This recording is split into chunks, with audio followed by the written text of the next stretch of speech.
U.S. Army WTF moments. This is WTF Nation Radio. This is WTF Nation Radio. Everything stated on WTF Nation Radio is to be considered the opinion of the person that stated it, and not an official representation of WTF Nation Radio or U.S. Army WTF Moments. Price does not include tax, title, or license. Some assembly required. Each item sold separately. Batteries not included. Objects in mirror are closer than they appear. If conditions persist, contact a physician. Individual results may vary. Keep out of the reach of children. Avoid prolonged exposure to direct sunlight. Keep in a cool, dark place. And please enjoy the show. Shots. All right. Getting ready to get right up on that mic, and then I would have been yelled at by Ice. And he would have said, knife hand, man. You got to knife hand the microphone. What's going on, everybody? This is Kaz, and I think I ought to bring up our video there. What's happening, everybody? And no, Jim, we are not the guys that keep calling you about your credit card. We are the people that call you about your car's extended warranty for that 1972 Buick. So if you pay us some extra money, we will make sure that that thing's covered for you, huh? Yes, we have the Fat Electrician coming up tonight. He is going to be our guest at the top of the next hour, and that's gonna be pretty badass. I've been watching. I've seen a few of his videos, and I was like, oh my gosh, this is great. This is absolutely correct. And this guy's absolutely funny. And our station has been pushing just, video after video after video. And these are just really, really good. So I got onto I don't have TikTok on my phone. I just have the TikTok on, I just get to it through my computer. And I just started watching them. And, they're not all military related. 99% of them are. But, dude, they're funny. Every one of them is just spot on, and they're funny as hell, and I can't wait to talk to them.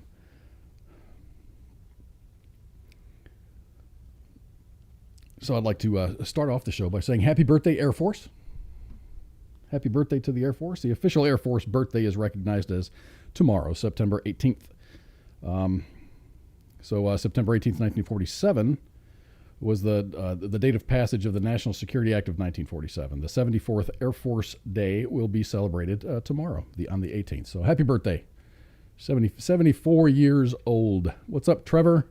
Sima Barrett, Ron Mertens. So we got a guest tonight, Fat Electrician. He's going to be on. He's got 570,000 followers on TikTok, about 33,000 and some change on the YouTubes. And his video views range anywhere from 50,000 to 5.8 million. And this guy's got some funny stuff, man. So I can't wait to introduce you to the Fat Electrician. If you haven't experienced him before, this is going to be great. I do have a video just to kind of wet the palate a little bit. Here's just a sampling of the Fat Electrician. We talked about the king of battle, being artillery, and we talked about the queen of battle, being the infantry. I know I didn't call it the queen of battle on my infantry video, but that's what it's called. If you don't know, that's a reference to chess, where the queen is the most versatile piece on the board. But what if I told you there was something in between the two? Today, we are talking about the 11 Charlie, or if you're a Marine, it's the 0341, more commonly known as mortarman. Now, to understand what a mortarman does, we need to break down the word mortarman. Mortarman is derived from the Latin term yeetus deletus, which roughly translates as to yeet and then delete. You see, mortarmen are the first line of escalation. And what I mean by that is, while the infantry might have a bullet with your name on it, mortarmen have more of a to whom it may concern approach. What I mean by that is, instead of aiming one bullet at one bad guy, they just aim one big-ass spicy football and say, fuck everything over there. And if you want to be on the shit end of an ass whooping, you should tell them fire for effect, because all you're going to hear is foomp, foomp, foomp, foomp, and then, you wake up fucking dead. Now, and I cannot stress this enough, mortarmen might be the angriest motherfuckers I've ever been around. Reason being, because they never get any fucking credit from anybody. Infantry doesn't give them credit because, well, they're the infantry, and their motto is, if you're not infantry, you're not shit. And artillery doesn't give them credit because, well, their gun's smaller, and that's how life goes. The other reason being, they have to carry this big-ass fucking gun on their back into the battlefield. And it's because of that, these motherfuckers can ruck. Holy fuck, can they ruck. Now, I used to think I was pretty good at rucking because I would always get voluntold that I had to do those like best soldier competitions with the ruck marching event in it. And I usually did pretty well. And then I had to ruck against a guy that was a fucking mortarman. And I got to watch that guy's fucking ass cheeks disappear into the sunset over the course of about 12 miles. Now, just because the infantry doesn't want to give these guys credit doesn't mean they won't work together. And what I'm getting at is you still should not fuck with Doc or the LT, because they will team up with the infantry and make you play the worst game of Would You Rather that you could possibly imagine. Would you rather get blown the fuck up, or would you rather get shot? And the way they do that is they will intentionally miss you with a mortar, and then they will start getting closer and closer and closer, making you run away from the explosions. But running away from the explosions entails that you run towards the infantry. It's like the Build-A-Bear workshop, but for coffins. Do you want to get shot by the infantry and get a full-size coffin? Or do you want to get shot by the mortarmen and then you get a smaller, more economical coffin? Because shit's always smaller when it's disassembled. In conclusion, don't fuck with the mortarmen. I would say that you're going to get stacked, but there's probably not going to be anything left to stack. So, you know. Thank you for watching. I hope you enjoyed it. If you enjoy my content and you'd like to buy me a beer about it, there's a link for that in my bio. If you're watching this on YouTube, it should be in the video description. There's also a link to my YouTube in my bio. So until next time, thank you for your service. So that's what we've got in store for the top of the next hour, man. We're gonna have a really good conversation. Build-A-Bear workshop. Oh my gosh, he's just got so many. I mean, his thesaurus is different than the thesaurus that normal people use, man. He's just got interesting synonyms for stuff and things. Oh, so guess what I did today? I don't know. I started, and this is kind of this is a long story, but I'm going to make it short. Everybody knows my daughter lived with me for a good while she was going to college, and she was in. I've got a 2-bedroom house. She stayed in the other room, so I packed up my studio and I moved it and I'm sitting in my bedroom right now. So I did some construction modifications, and this is where we're broadcasting from. So the other room has been empty. She's been gone for like a year and a half, and I haven't. It's always been in the plans to like reconvert that so I can broadcast from that room because I want my bedroom, right? So, but it's always like, well, maybe she's going to come and visit, maybe, and it's sad. Not that she doesn't want to come and visit, but it's just like, she's got her own life now and she's doing her things and she's extremely busy and she's very successful and she's having a good time. We talk all the time. She's not coming back. So today I broke down her bed and I'm going to stick that up in the attic and I had to do some little structural repairs. I didn't save any pictures to show you, but I've got some ceiling issues. I had a roof leak. And then there's just some crap that I need to take care of. I need to paint the ceiling and put the lighting up and everything. So I started doing that today, and it was kind of bittersweet.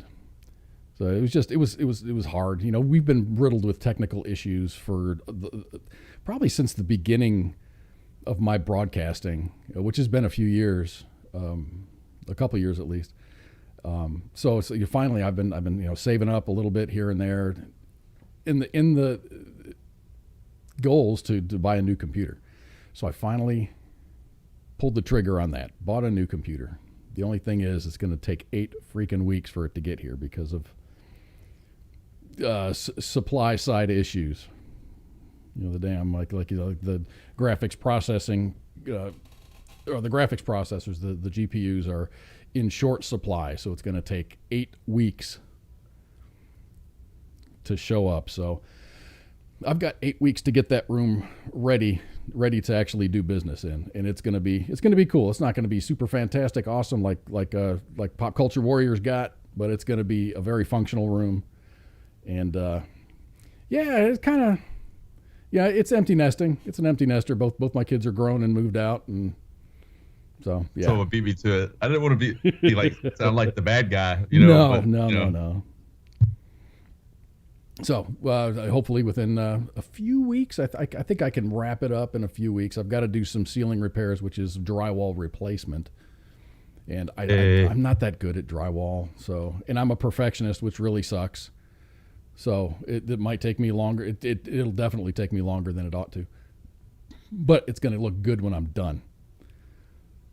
Hello, Sean LaRock from Toronto, Ontario. What's happening? Canadian. So it was hard to do, but once I started doing it, I'm just like, okay, I'm doing it, and I'm going to follow through with it. I sent pictures to my daughter saying, hey, I'm breaking all your stuff down. It's going to be in the attic. If you want to come and visit me, we're going to throw up I'll either get you a hotel room or you can sleep on a blow-up mattress. Or you can crash on the couch or something.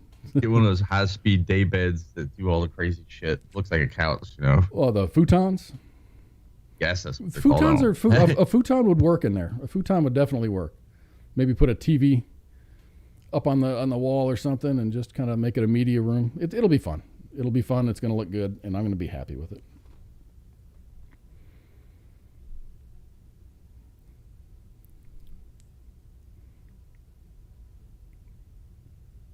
Alrighty. How about there? just going through my notes here. Yeah, so today is the 17th day of September. 17th. Had I stayed married, I'd have been married for, math, 25 years. Oof. Rough. So I've been divorced since 2000. It was official in 2014. So it doesn't seem like it's been 7 years. Time flies. Oh this my year's gosh. going by pretty quick. I beat myself up constantly, and I think about this too. I've been divorced. No, this sucks, and let the kids down, and they're growing up, and I'm like, they're adults. They're very functional adults. They're doing good with their lives and stuff, and it's like they're not completely overly damaged. And it's just I beat myself up about it, and I really shouldn't, because everything has turned out very, very well. So we got some news. I got some Afghanistan news, and we've talked about this at like a lot, and it's been a very, very tedious, especially around 9/11 and that the debacle that was the evacuation. But there's some good news. There's some good news about this. So there's two veterans groups working to evacuate the few Afghans from Kabul. They teamed up together, and they got more than 450 people out of Afghanistan. The ad hoc unit, armed with cell phones and laptops, came together for one last mission to honor a promise to protect the Afghan allies who protected them during the 20-year war on terror. We started to refer it to as a digital Dunkirk. John Sabo, a former Army captain who used his expertise in the digital space to create a vast volunteer network dubbed Team America. How about that? America. Fuck yeah. Sabo amassed a group of 200 volunteers and established 24/7 visual operations center during the week-long evacuation. I very quickly realized, as a result of our actions during those first few days, August 13th, 14th, and even the 15th, that our government did not have a real plan, and most especially didn't even have communication with a lot of the families that were trying to get out, including American citizens, lawful permanent residents, and especially special immigrant visa holders. I think that's when we realized, gosh, we might need a lot of people trying to support this effort. So his team was guided by a group of senior military veterans known as Task Force Dunkirk, or as Sabo calls them, the Graybeards, because they're older. Team Old was a member of that team. So his Task Force Dunkirk, which was the command element, Russell Worth Parker, a U.S. Marine lieutenant colonel, said. We were a bunch of older guys with a lot of connections and a lot of numbers in our phones, and we can call to break down the barriers, he said. Team America folks are younger, faster, more nimble, and vastly more knowledgeable about how to use social media and to use the digital space to good effect. Parker, a veteran of the Iraq and Afghanistan wars, said his 20-hour days working the phones were like a deployment. Things were so chaotic. People say all the time we were building an airplane in flight. We were designing, envisioning, buying parts, welding. There was no airplane to build in flight. We just kind of took off and people started throwing parts up to us. In Florida, and this is the lower right-hand quarter, here in Florida, retired Green Beret Commander Scott Mann formed another group, Task Force Pineapple. It all started with a couple of us who came together to try to save one Afghan commando named Nassam. Leading a small group of veterans, Mann patched together connections in Kabul and at the Hamid Karzai International Airport to help Nassam and his family escape.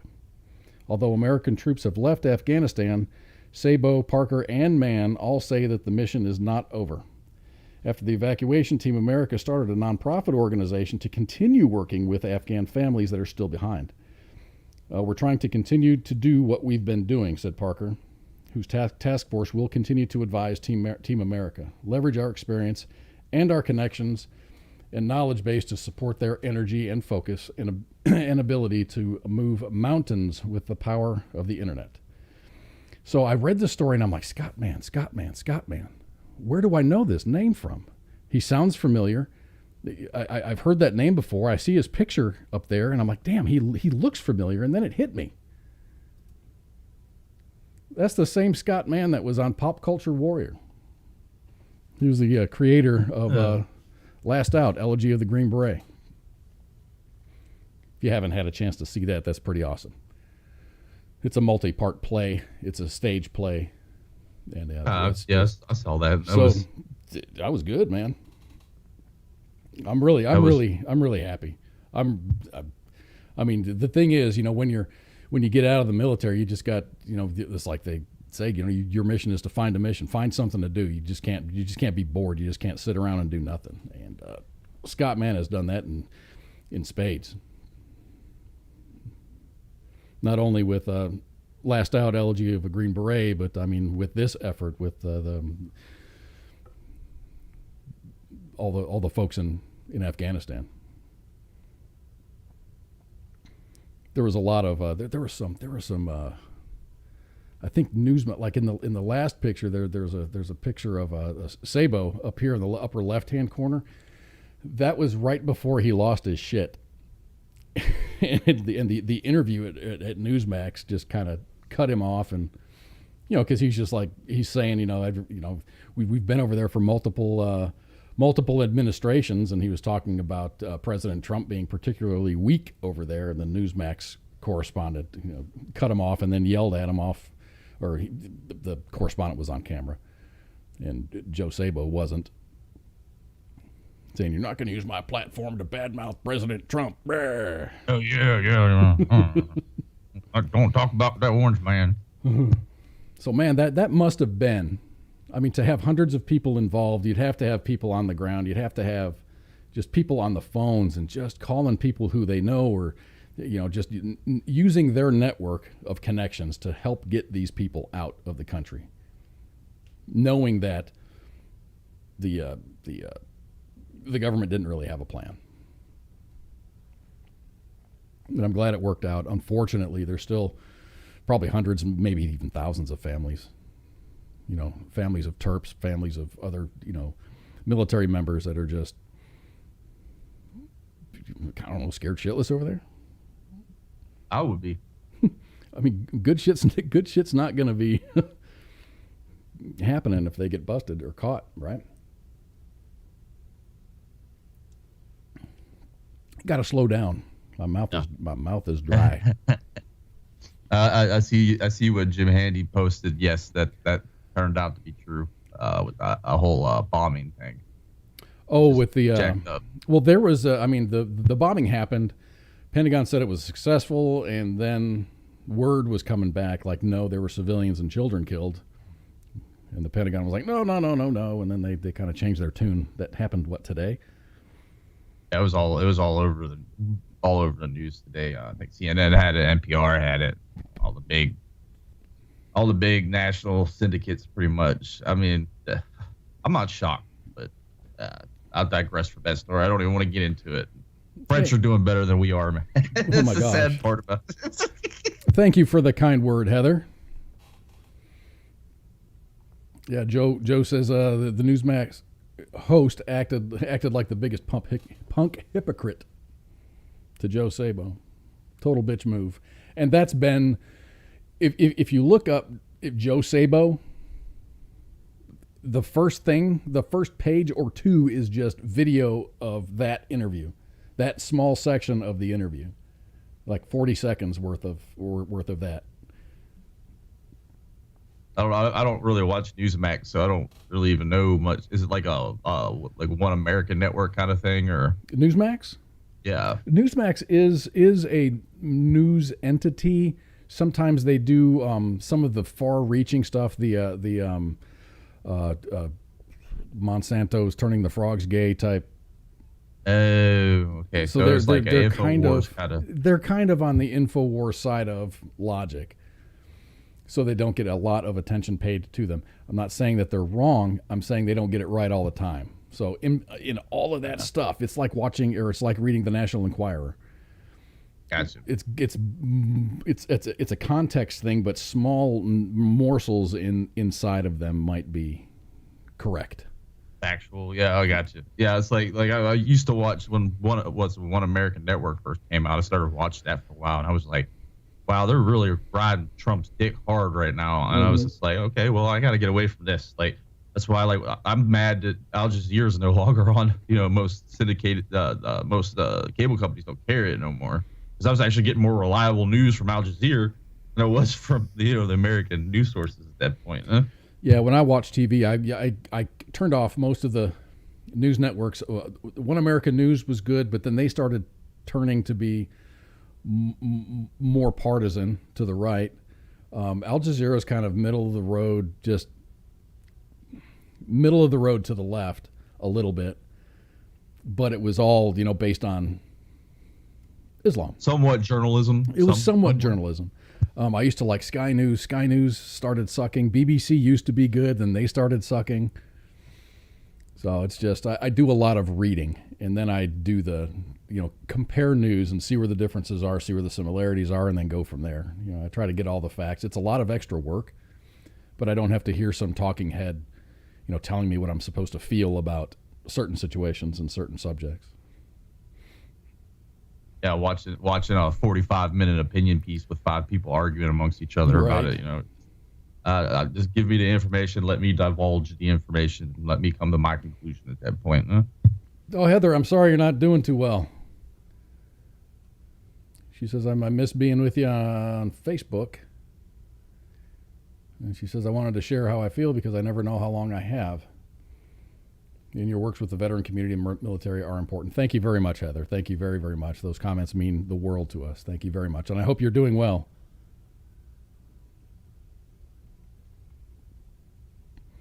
So speaking of doing well, some more good news out of the tragedy of what was the evacuation of Afghanistan. A lot of you know about there were 13 service members killed, but there was a baby that was born to a Wyoming Marine.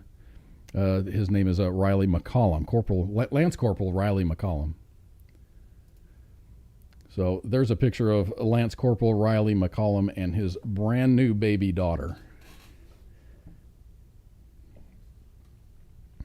So the baby of Wyoming Marine, who was one of the 13 U.S. service members killed in a suicide bombing in Kabul's airport during the evacuation, was delivered on Monday. Levi Riley Rose McCollum, daughter of Marine Lance Corporal Riley McCollum, and Jenna Creighton, was born at 2:18 a.m. at Camp Pendleton Naval Hospital in California. Welcome to the world. Grandma says, I am fiercely happy and proud today. She said, calling the newborn a bright light after weeks of sadness. McCollum is from Jackson Hole, Wyoming, was one of 13 U.S. soldiers, he was a Marine, killed on August 26th amongst a chaotic evacuation from Afghanistan. It was his first deployment, having signed up for the Marine Corps on his 18th birthday. A quote from I believe it's a senator from Wyoming says, the people of Wyoming view this as having lost one of their sons, one of their children, and it's a devastating loss. McCollum grew up in the Jackson Hole area, a region of rugged, forested mountains and big-time outdoor culture on the other side of Wyoming from Cheyenne. Even as a toddler, McCollum played with toy rifles, pretending to be a soldier, relatives said. On Friday, this is last Friday, hundreds of people lined the streets of Jackson to honor McCollum as his remains returned home from Afghanistan. Many people drove from surrounding towns, some multiple hours away, to pay their respects, and law enforcement saluted as the hearse passed by. So that's good news, man. That's a beautiful kid right there.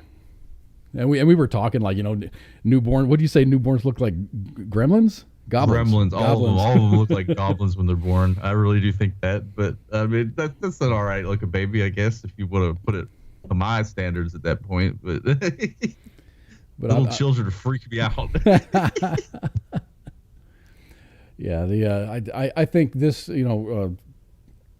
Levi Riley Rose McCollum is going to have an entire family of Marines to have her back as she grows up. What do you think about that? I think the Marine Corps is going to take care of their own on this one. No, definitely. I mean, he's probably got some close battles that'll probably help out and, keep an eye on her. It's just sad. The whole story right there. When I first heard about that, I was like, man, that's uncut ninjas right there. Just hearing it, But now it's good, I guess, in a sense. Even though I'm reading the Facebook comment she posted, born on the 13th, no coincidence there, Oh, geez, yeah. Brandy Flood says, the Fat Electrician, where are you at? He'll be here at the top of the hour. Patience. Man, I'm fat, and I used to do electrical work. Does that count? You could be the fat bearded electrician.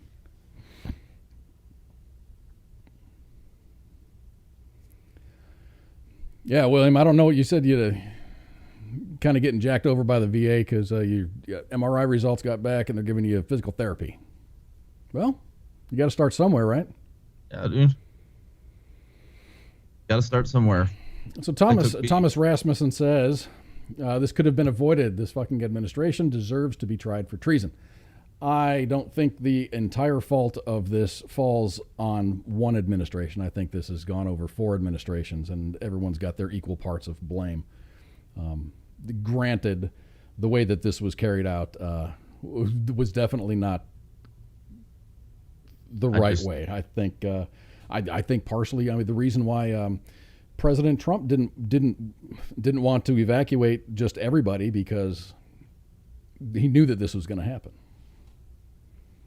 It was going to be a shit show regardless, but I mean, I'll tell you exactly what it is. It's just too many yes men higher ups, or they'll just say, yes, we'll do that. They won't question shit. Huh? Like, hey, there's a better way to do this. And that's why I got all fucked up. But I'll digress from that. That's a whole other topic to talk about. Who was that? Who was the lieutenant colonel that we talked about who did he did a YouTube video and lost his commission over it? The Marine? Yeah. He's just how many of you put your rank on the table and said, hey, this is a bad idea? How many of the Joint Chiefs went up there and just says, hey, there's other ways to do this. Let's do this differently. Did anybody stand up?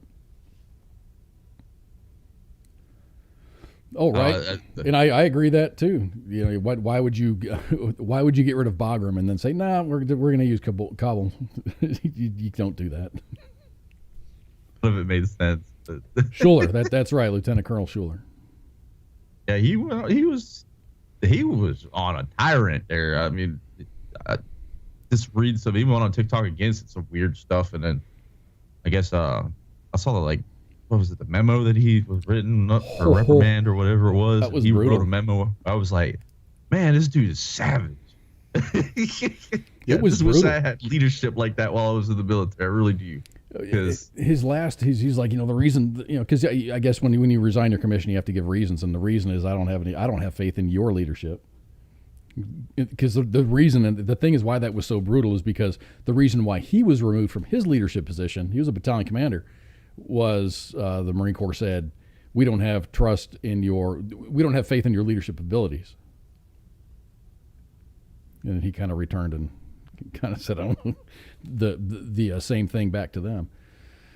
So, yeah, this is a very emotional, very, very emotional. There's definitely, anybody can armchair quarterback the shit out of this.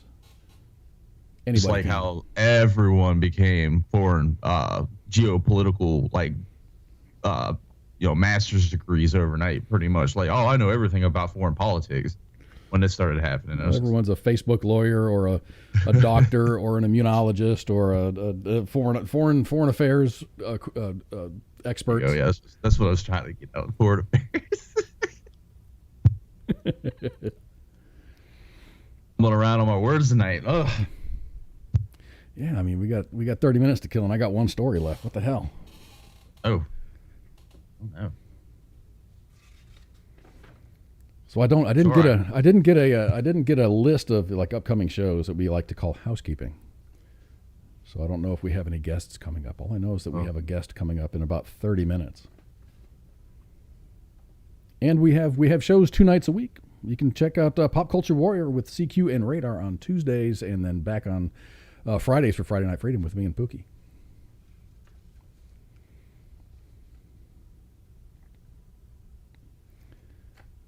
I'm sitting here browsing news real quick for Florida man stories. Florida's been pretty quiet.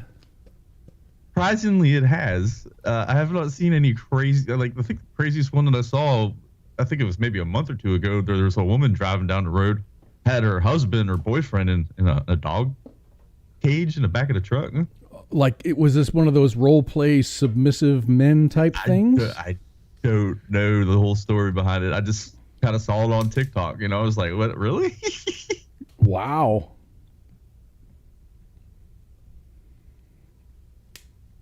We did a Florida woman story last week. That was the naked woman in the golf cart. The golf cart. She just showed up. She was trying to help the police officers. Well, she was. The thing is, she's from Massachusetts, and her parents lived there on the golf course, and she was driving a golf cart. We can put 2 and 2 together, but she was naked and totally unrelated to her naked driving. At midnight or 2 o'clock in the morning, whenever this happened, there was a barricaded person on a roof or something like that nearby, and that's where the cops were. And she drove like right through their police line, naked, on the golf cart, which is very, very Florida woman of you. I mean, who hasn't gone naked golf cart driving at 2 in the morning? I've been drunk golf cart riding at 2 o'clock in the morning. Not naked, especially like in Florida. Oh my God! All right, Heather, thank you very much for being here. I hope to see you again soon sometime. Have a good night. Next, there's a. Speaking of Florida man, so I just saw this. This popped up. What happened? Netflix crime show is being filmed right now. It's called Florida Man. Please say that again. It's a Netflix show is being filmed. It's a crime show. It's called Florida Man. Oh no. And they're actually looking for extras, it says right here. What was I seeing? I know on Facebook over the last couple of days I've seen they're bringing back Cops. Cops is going to be on Fox. Was it the original Cops? Because they used to have that, what was it, the police camera thing, like Live PD or whatever. Live PD, but all of that kind of fizzled out during the whole George Floyd incident. That kind of just, and then they switched over to, it wasn't, I'm sorry, the paramedics weren't as entertaining as some of the crap the cops deal with. I'm sorry to say that. And you kind of wonder how much of that is real. I think the Live PD was more real than Cops was, as far as the flow of the show. Mike Flood says, "Is the video frozen?" No, sir. I don't think it is. All my stuff is in the green. It was good on my end. only using 11.9% of my CPU, so I think we're okay. I'm only using 1.3%. But when I get my new computer, it's going to be like my computer's barely going to wake up. It's awesome. The thing is, I've been saving for it, and I'm kind of a tightwad, so I don't like to just this works good enough. It's like my fence. My fence needs to be replaced just because it's old looking, but it's really not a top priority because it's still standing. The gates still work, so why replace it now? Wait for a storm to blow it down and then replace it? Or my AC system needs to be replaced, but it Add it till it burns out, huh? I thought I was there because we were hitting some like 103, 105 days, and my AC was running quite a bit, and I'd come home and the AC would be running, but the compressor would not be clicking on. So I'd check the capacitor was blown. So this has happened quite a bit. I tell people that all the time. Don't call the AC man. Check your capacitor. I guarantee you it's the capacitor, because the AC guy come out the house, you're paying $600 to replace like a $70 part at the max. Right. So after my first visit, it was like $200. And all they did was replace a $16 capacitor. I went on Amazon and bought just a box of these things. But this last year, I've replaced probably 5 or 6 of them. So I know that my compressor is going out, and rather than just replace the compressor, it's going to be a replace the whole system thing. So that's some money, but I'm nursing it along. There you go. Just like I said, what's that old antage with the vehicle? Let this little light of mine, I'm gonna let it shine. Yeah. Kind of thing. Yeah, it's just so anyway, I've been saving up, and then finally after last week, we got disconnected, and I'm just sick of the technical issues, because it's frustrating to me, and it's not fair to y'all who tune in religiously every week for all the shows or some of the shows or whatever. We appreciate it, and we want to give you some good products here. So I went and pieced together a very reliable machine, and it's going to be freaking awesome, and I can't wait to get it. The thing is, I have to wait 8 weeks for this lovely piece of machinery to show up at my doorstep, which is the motivation behind me redoing that front bedroom so I can use that as a broadcast area. Clean out your door unit. It is not running due to high head pressure. No, it's the last time I had a checkup done on my system, the compressor, it has a window of amps that it should be pulling, and it was like right at the upper end of it. So I think it's going to be a compressor issue. I could probably replace the compressor and it'll be fine for a number of years, but that's still pretty expensive. So I figure I'll just replace the entire system. Get a whole new unit, and those usually come with like a 5-10 year warranty on them sometimes. Yep. So you're good at that point, huh? And the new units are 15 SEER. I think 15 SEER, 14 or 15 SEER is what the minimum is. And I've got a 2.5 ton unit in there. I'm going to get a 3 ton unit,